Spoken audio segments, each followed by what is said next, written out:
Hello everyone, मैं हूँ हीना और आप देख रहे हैं लीगल परसेप्शन। आज की वीडियो में हम टॉर्ट के जनरल डिफेंसेस को डिस्कस करेंगे, यानी अपकृत्य के अपवादों को केस लॉ के साथ डिस्कस करेंगे। तो वीडियो के लास्ट तक बने रहिएगा। बट आगे बढ़ने से पहले आपके लिए एक ज़रूरी इन्फॉर्मेशन। आपके लिए इम्पॉर्टेंट इन्फॉर्मेशन ये है कि आप टॉर्ट के नोट्स अगर लेना चाहते हैं तो सिंपल लैंग्वेज में और हिंदी में टॉर्ट के नोट्स आप स्क्रीन पर दिख रहे इस व्हाट्सएप नंबर पर मैसेज करके केवल 99 रुपीज़ में आप टॉर्ट के नोट्स ले सकते हैं, जो PDF फॉर्म में है, और उनको आप प्रिंट करा सकते हैं। जो नोट्स हैं वो मैंने खुद बनाए हैं। इजी लैंग्वेज में आपको टॉर्ट के सभी इंपॉर्टेंट टॉपिक के नोट्स जो हैं वो मिल जाएंगे। टॉर्ट के जनरल डिफेंसेस को समझने से पहले ये जानना ज़रूरी होता है कि टॉर्ट क्या होता है। तो देखिए, टॉर्ट एक ऐसा रॉन्गफुल एक्ट होता है, एक ऐसा सदोष कार्य होता है जिसे हम सिविल रॉन्ग के नाम से भी जानते हैं। और किसी व्यक्ति को जब उस सदोष कार्य से, उस रॉन्गफुल एक्ट से कोई डैमेज हो जाता है, कोई क्षति होती है, तो उसके खिलाफ आप टॉर्ट का केस फाइल कर सकते हो। बट जिसके खिलाफ हम केस फाइल करते हैं उस प्रतिवादी डिफेंडेंट को भी क्या टॉर्ट के अंदर कुछ बचाव, कुछ डिफेंसेस मिले हुए हैं। आज हम उन्हीं डिफेंसेस को एक एक करके केस लॉ के साथ डिस्कस करेंगे। अगर टॉर्ट में डिफेंसेस या बचाव की बात करें तो इसमें है सबसे पहले सहमति, यानी कि ये 8 अलग अलग डिफेंसेस हम एक एक करके डिस्कस करेंगे। सहमति है वादी जब खुद अपकारी हो, उसकी खुद की गलती हो, प्राइवेट डिफेंस में कोई काम किया गया हो, मिस्टेक यानी भूल से कोई काम किया गया हो, आवश्यकता के कार्य जब बहुत ज़्यादा नेसेसिटी हो, ज़रूरी था वो काम करना, कानूनी प्राधिकार यानी स्टैचुअरी अथॉरिटी, और देवी कार्य, और इसके बाद आता है अपरिहार्य घटनाएं यानी इनएविटेबल एक्सीडेंट्स। तो ये कुछ बचाव दिए गए हैं टॉर्ट में। जब प्रतिवादी को भी क्या करता है कि जब वादी उसके खिलाफ केस फाइल करता है तो प्रतिवादी इनमें से किसी एक का बचाव जो है वो ले सकता है। तो एक तरीके से ये डिफेंडेंट को मिले हुए हैं। अपवाद और स्थिति उसी को कहते हैं जिसमें किसी काम को अपकृत्य नहीं माना जाता है, टॉर्ट नहीं माना जाता है। तो चलिए एक एक करके इनको डिस्कस कर लेते हैं। तो सबसे बात पहले जो अगर हम बात करें तो वो है सहमति, यानी कि वॉलेंटी नॉन फिट इंजूरिया। तो अगर बात करें वॉलेंटी नॉन फिट इंजूरिया की, तो ये सबसे ज़्यादा इम्पॉर्टेंट है एग्ज़ाम के लिहाज से। और एग्ज़ाम में सबसे ज़्यादा जो क्वेश्चन पूछा जाता है वो वॉलेंटी नॉन फिट इंजूरिया से ही आने के चांसेस होते हैं। टॉर्ट के सबसे पहले बचाव की अगर बात करें तो इसका मतलब है कि जब आप किसी अपनी सहमति से, यानी अपनी इच्छा से जब आप कोई नुकसान उठाते हो तो माना जाता है कि आपको कोई हानि, कोई नुकसान नहीं हुआ है। और फॉर एग्जाम्पल देखिए, आगे बढ़ने से पहले थोड़ा सा एग्जाम्पल ले लेते हैं। जैसे मान लीजिए आप डॉक्टर के पास ऑपरेशन के लिए जाते हैं, और जब आप ऑपरेशन के लिए जाते हैं तो आप डॉक्टर से कहते हैं कि मुझे ऑपरेशन कराना है क्योंकि मुझे बहुत ज़्यादा दिक्कत हो रही है। अब डॉक्टर आपका ऑपरेशन करते हैं, आपने अपनी सहमति दी है ऑपरेशन करने के लिए। अगर उस ऑपरेशन में आपको बाद में कोई दिक्कत आ भी गई, कोई परेशानी आ भी गई, तो आप डॉक्टर के खिलाफ केस फाइल नहीं कर सकते हैं, क्योंकि यहाँ पर आपने खुद सहमति दी है उस काम के लिए। इसी तरीके से मान लीजिए आपके घर पर कोई व्यक्ति आता है, आपने उसको बुलाया है कि मेरे घर पर आ जाओ, और वो आ जाते हैं, तो आप क्या करोगे, उन मेहमान के खिलाफ या उस व्यक्ति के खिलाफ जिसको आपने खुद बुलाया है, आप ट्रेसपास का केस फाइल नहीं कर सकते हो, क्योंकि आपकी सहमति थी उनको अपने घर पर बुलाने के लिए। तो वॉलेंटी नॉन फिट इंजूरिया का सिद्धांत यही कहता है कि जब आप सहमति से, अपनी सहमति से कोई काम करते हो, अपनी इच्छा से कोई नुकसान उठाते हो, तो माना जाएगा कि आपको कोई नुकसान नहीं हुआ है। तो ये कुछ एग्जाम्पल्स थे वॉलेंटी नॉन फिट इंजूरिया के। अच्छा, अगर बात की जाए सहमति की, कि सहमति किस तरीके की होती है, तो जो अगर आप किसी चीज़ की कंसेंट देते हो, तो कोई व्यक्ति मान लीजिए डिफेंडेंट है, तो वो क्या कहेगा, इस चीज़ का बचाव कब लेगा। इस चीज़ का बचाव तभी लिया जा सकता है जब जिस व्यक्ति की सहमति ली गई है वो बिल्कुल स्पष्ट सहमति उसने दी हो और बिल्कुल स्वतंत्र होकर सहमति दी हो, यानी उसकी जो इच्छा थी वो बिल्कुल फ्री थी, किसी के दबाव में आकर, किसी के असम्यक असर या किसी और तरीके से या फ्रॉडली उससे इस तरीके की सहमति ना ली गई हो। तब माना जाएगा कि उसकी जो सहमति थी वो बिल्कुल स्वतंत्र थी और उसको तभी कोई बचाव डिफेंडेंट को मिल सकता है। सहमति किसी दबाव में नहीं होनी चाहिए। चाहिए। अच्छा, अब इसका सबसे इम्पोर्टेंट केस है स्मिथ वर्सेस बेकर 1891। इस केस में ये कहा था कि अगर मान लीजिए किसी व्यक्ति को खतरे का ज्ञान है, उसको पता है कि इस चीज़ में खतरा है, उसको मात्र इस चीज़ की नॉलेज है, तो उसको ही सहमति नहीं मान लिया जाएगा।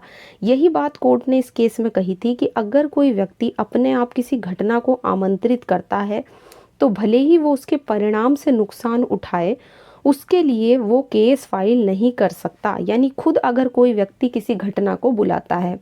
लेकिन इस केस की अगर फैक्ट की बात करें तो दरअसल इस केस में एक व्यक्ति जो था वो चट्टान में छेद करने का काम करता था, और जहाँ पे वो काम करता था उसी के ऊपर बड़े बड़े पत्थर क्रेन से उठाकर इधर से उधर ले जाए जाते थे। एक दिन जब वो काम कर रहा था तो क्रेन से जो पत्थर ले जाए जा रहे थे उनमें से एक पत्थर ऊपर से नीचे गिर जाता है। उस व्यक्ति को बहुत ज़्यादा चोट लगती है जो वहाँ पर काम कर रहा होता है, और वो घायल हो जाता है। तो यहाँ पर कोर्ट ने कहा था कि उसे इस बात की चेतावनी नहीं दी गई थी, हालांकि उसे खतरे का पूरा ज्ञान था कि हाँ यहाँ पर काम करने में खतरा है, बट उसने इस बात की सहमति नहीं दी थी, इसलिए उसको कोर्ट ने कंपनसेशन दिलाया और यहाँ पर जो प्रतिवादी जो डिफेंडेंट थे उनको जिम्मेदार ठहराया गया। नेक्स्ट इंपॉर्टेंट डिफेंस की अगर बात करें तो वो है वादी की खुद की गलती, यानी प्लेंटिफ द रॉन्ग डूअर। जब वादी खुद की गलती होती है किसी भी रॉन्गफुल एक्ट को करने में, तो वहाँ पर आप डिफेंडेंट को यानी प्रतिवादी को आप जिम्मेदार नहीं ठहरा सकते हो। ये दूसरा बचाव है डिफेंडेंट के लिए। इसी तरीके से अगर हम इस केस की बात करें तो इस केस में तो कोर्ट ने ऐसा कुछ नहीं कहा था। इस केस में कोर्ट ने थोड़ा अलग ही जजमेंट दिया था। यहाँ पे वादी ने अतिचार को रोकने के लिए यानी कि ट्रेसपास को रोकने के लिए अपनी ज़मीन पर एक चोर बंदूक लगा रखी थी, जिससे कि उसी को डैमेज हो गया, उसी को नुकसान हो गया। तो यहाँ पर कोर्ट ने फिर भी प्रतिवादी को एक तरीके से लायबल ठहराया था। तो यहाँ तो ये तो फैक्ट पर निर्भर करेगा ना कि कैसे दोषी ठहराओ, बट सिंपल बात यही है कि अगर वादी की खुद की गलती है तो आप डिफेंडेंट को, प्रतिवादी को जिम्मेदार नहीं ठहरा सकते। नेक्स्ट है कानूनी प्राधिकार यानी स्टैचुअरी अथॉरिटी। अब मान लीजिए अगर किसी एक्ट से आपको कोई नुकसान हो जाए और वो एक्ट जो किया गया है वो किसी कानून के द्वारा मान्य किया गया है, यानी कि कानून के द्वारा उस एक्ट को करने के लिए परमिशन दी गई है, तो वहाँ भी डिफेंडेंट इस चीज़ का जो बचाव है वो ले सकता है। ये तीसरा इम्पोर्टेंट डिफेंस है आपका टॉर्ट में। अब सिंपली तो आप ये समझ गए, लेकिन थोड़ा सा केस डिस्कस कर लेते हैं। मेट्रोपॉलिटन असाइलम जिला बोर्ड बनाम हिल। इसमें कोर्ट ने कहा कि अधिकारी को यहाँ पर कानून के द्वारा एक अस्पताल बनाने का अधिकार तो है, यानी कि एक ऑफिसर को एक हॉस्पिटल बनाने का राइट दिया गया था, वो भी एक एक्ट के द्वारा, एक अधिनियम के द्वारा। लेकिन कोर्ट ने कहा कि ठीक है वो अस्पताल बनवा सकता है, बट उस अस्पताल को बनवाने में आसपास के लोगों की हेल्थ को जो भी दिक्कत होगी या जो भी उनके स्वास्थ्य पर बुरा प्रभाव पड़ेगा, इस बात को भी ध्यान में रखना चाहिए, क्योंकि वो अपने इस अधिकार का प्रयोग इस तरीके से ना करे जिससे कि किसी को नुकसान पहुंचता हो। तो एक तरीके से अगर आपको कानून के द्वारा कोई एक्ट करने का राइट दिया गया है और उससे किसी को डैमेज होता है, तो ये भी एक तरीके से डिफेंस की तरह यूज हो सकता है टॉर्ट में। टॉर्ट में ही अगला डिफेंस है देवीय कार्य यानी एक्ट ऑफ गॉड, यानी कोई भी ऐसा एक्ट जो नेचुरली होता है, जो प्राकृतिक शक्तियों के कारण होता है, जिसका पहले से ही अनुमान नहीं लगा सकते थे, जैसे कि आपका सुनामी हो गया, भूकंप हो गया, बहुत तेज़ बारिश हो गई, आंधी है, तूफान है, या ज्वालामुखी कहीं पे ब्लास्ट हो गया। तो ये कुछ ऐसी चीज़ें हैं जो नेचुरली होती हैं और जिसके बारे में जो पर्सन होते हैं, जो लोग होते हैं, वो अनएक्सपेक्टेड इंजरी होती है इनसे, है ना। तो ऐसी कोई भी चीज़ जो मनुष्य की सोच से परे हो, उसकी सोच से बाहर हो, जिसका वो पहले से अनुमान नहीं लगा सकता, उसे बोलते हैं एक्ट ऑफ गॉड, और ये भी टॉर्ट में एक डिफेंस है। निकोलस वर्सेस मार्सलैंड का केस देख लेते हैं। इसमें क्या होता है कि डिफेंडेंट की ज़मीन पर 3 झीलें बहुत ही ज़्यादा तेज़ बारिश के कारण पूरी पानी से भर गई थी। पानी कगार को तोड़कर जो प्लेंटिफ था, जो वादी था, उसकी ज़मीन पर बहने लगा, और उस तेज़ बहाव के कारण वादी के जो पुल का बनाने के जो सामान थे वो सारे के सारे बह गए। अब कोर्ट ने कहा कि भैया इसमें डिफेंडेंट को आप लायबल नहीं ठहरा सकते, क्योंकि ये जो थी ये एक देवीय दुर्घटना थी, एक एक्ट ऑफ गॉड था, तो यहाँ पर डिफेंडेंट को लायबल नहीं ठहराया गया। नेक्स्ट आती है अपरिहार्य घटना, यानी कि इनएविटेबल एक्सीडेंट। अब यहाँ पर इसका मतलब होता है कि एक ऐसी घटना, एक ऐसा इंसिडेंट जिसे कोई भी सामान्य सोच का, बुद्धि का व्यक्ति भी उन परिस्थितियों में ज़रूरी सावधानी बरतने के बाद भी उसको नहीं रोक सकता। यानी कि एक ऐसे टाइम पे अचानक से आपके सामने कोई ऐसा इंसिडेंट हो गया जिसको आप नहीं रोक सकते हो। उस टाइम पे कोई ऐसी घटना हो गई जो आपके लिए अनएक्सपेक्टेड है, आप पहले से उस चीज़ का अनुमान नहीं लगा सकते, तो जिसे और आपने उस टाइम पे पूरी सतर्कता बरती, पूरी सावधानी अगर आप बरतते तो उसके बाद भी उसको रोकना असंभव था। इसमें केस देख लेते हैं, पद्मावती वर्सेस दुग्गा नायिका। बहुत ही फेमस केस है इस टॉपिक से, इस पॉइंट से रिलेटेड। इस केस में कोर्ट ने कहा कि जो अपरिहार्य घटना है, इस केस में जो भी मतलब इंसिडेंट हुआ था उसको कोर्ट ने इनएविटेबल इंसिडेंट, एक्सीडेंट माना था, क्योंकि ऊपरी खराबी का इस केस में कोई एविडेंस, कोई साक्ष्य नहीं था। अब केस के अगर फैक्ट की बात करें तो दरअसल दो अनजान व्यक्ति एक जीप पर सवार होते हैं और जीप को बड़ी तेज़ी से चलाते हैं, जिससे होता क्या है, पहिए का बोल्ट निकल जाता है और पहिया एक्सल से अलग हो जाता है। जीप उलट जाती है, दोनों व्यक्ति जीप के पलटने से गंभीर रूप से घायल हो जाते हैं, जिनमें से एक की डेथ भी हो जाती है। तो यहाँ पर कोर्ट ने इसको इसी आधार पर अपरिहार्य घटना माना, क्योंकि ऊपरी खराबी का एविडेंस नहीं था। नेक्स्ट आता है आपका आवश्यकता के कार्य, यानी कि नेसेसिटी। जब आप आवश्यकता पड़ने पर, ज़रूरत पड़ने पर कोई कार्य, कोई एक्ट करते हो और उससे किसी को कोई डैमेज हो जाए, तो उसको भी आप टॉर्ट में डिफेंस की तरह से यूज़ कर सकते हो। कहने का मतलब ये है कि अगर आप बड़े नुकसान को टालने के लिए कोई छोटा नुकसान कर भी देते हो जो लोगों के फ़ायदे के लिए है, तो आप टॉर्ट में इस चीज़ का बचाव ले सकते हो। फॉर एग्जाम्पल, मान लीजिए कहीं पर आग लगी हुई है, आप उस आग को बुझाने के लिए, जिससे कि वो आगे ना फैल जाए, आप क्या करते हो, बराबर के घर में आप उस घर में घुस जाते हो उस घर के मालिक की परमिशन के बिना। तो आप पर क्या होगा, आप वहाँ पर ट्रेसपास के दोषी नहीं होगे। घर का मालिक ये नहीं कह सकता कि तुमने मेरे एरिया में घुस के मेरी परमिशन के बिना ट्रेसपास किया है, अत्याचार किया है।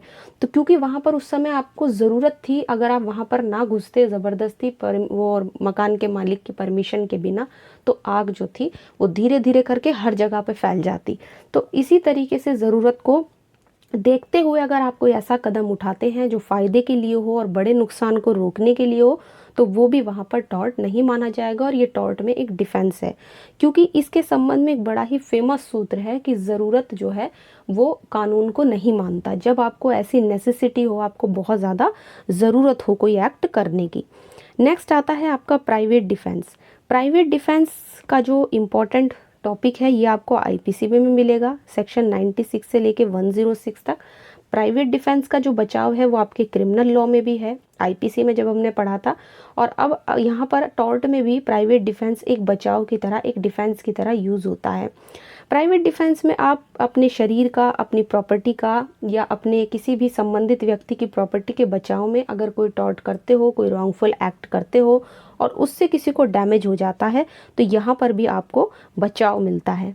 तो प्राइवेट डिफेंस में भी अगर आप कोई करते हो कोई भी एक्ट, तो उसमें भी आपको बचाव मिलेगा। सीधा सीधा है ये डिफेंस। नेक्स्ट आता है आपका मिस्टेक, यानी कि भूल। अब देखिए, मिस्टेक के आधार पर आपको कितना बचाव मिलेगा ये तो थोड़ा सा फैक्ट पर बेस करता है। आमतौर पर वैसे मिस्टेक को हम टॉर्ट में as a general defence use नहीं कर सकते हैं, है ना। आमतौर पर कोई भी इसका डिफेंस नहीं लेता है, चाहे आपकी मिस्टेक फैक्ट की हो या लॉ की हो, यानी कि आपसे चाहे तथ्य की भूल हुई हो या विधि की भूल हुई हो, टॉर्ट में ये डिफेंस नहीं होता है। जनरली दोनों को ही डिफेंस के रूप में आप नहीं माने जाते हो। लेकिन कुछ अपवाद, कुछ एक्सेप्शंस ऐसे होते हैं जब डिफेंडेंट को जिम्मेदार नहीं माना जाता, जब वो ये साबित कर दे कि उसने ईमानदारी के साथ भूल से इस बात पर विश्वास कर लिया था। लेकिन ऐसा जनरली बहुत ही कम मामलों में होता है, अधिकतर सिचुएशन में ऐसा नहीं होता है। ये तो सब केस पर डिपेंड करता है कि मिस्टेक को आप as a general defence use कर सकते हो या नहीं। लेकिन कुछ सिचुएशंस में मिस्टेक जो है वो आपका इनडायरेक्टली बचाव हो सकता है। फॉर एग्जाम्पल, आपका विद्वेषपूर्ण अभियोजन के मामले में अब जो विद्वेषपूर्ण अभियोजन का मामला होता है उसमें आपने मान लीजिए किसी पे झूठा केस फाइल कर दिया, झूठा केस आपने फाइल कर दिया, और झूठा केस फाइल तो आपने कर दिया, उसमें आप ठीक है आपने मैलिशियसली किया, आपके मन में विद्वेष भी था, आपके पास कोई रीजनेबल कोई ऐसा युक्त कारण भी नहीं था जो भी आपने एक्ट किया है, लेकिन आपने किसी ऐसे निर्दोष व्यक्ति के खिलाफ वो केस फाइल कर दिया जिससे उसको डैमेज हुआ।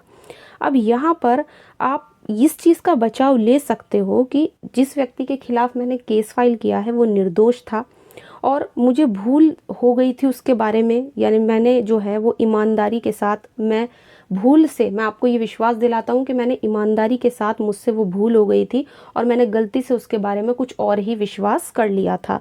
तो एक तरीके से ये कुछ ऐसा इसका एग्जाम्पल है, एक ऐसा एक्सेप्शन है विद्वेषपूर्ण अभियोजन जिसमें भूल के आधार पर जो है वो बचाव लिया जा सकता है।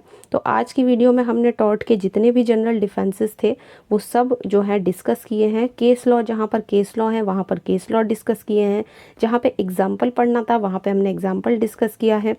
तो आज की वीडियो आशा करती हूँ आपको पसंद आई होगी। वीडियो अगर पसंद आई है तो वीडियो को लाइक कर दीजिए, ज़्यादा से ज़्यादा शेयर कीजिए, और अगर चैनल पे नए हैं चैनल को सब्सक्राइब कर लीजिए। इसके अलावा आप हमें टेलीग्राम पे ज्वाइन कर सकते हैं जहाँ पे आपको कई सारी PDF और नोट्स जो हैं वो मिल जाएंगे।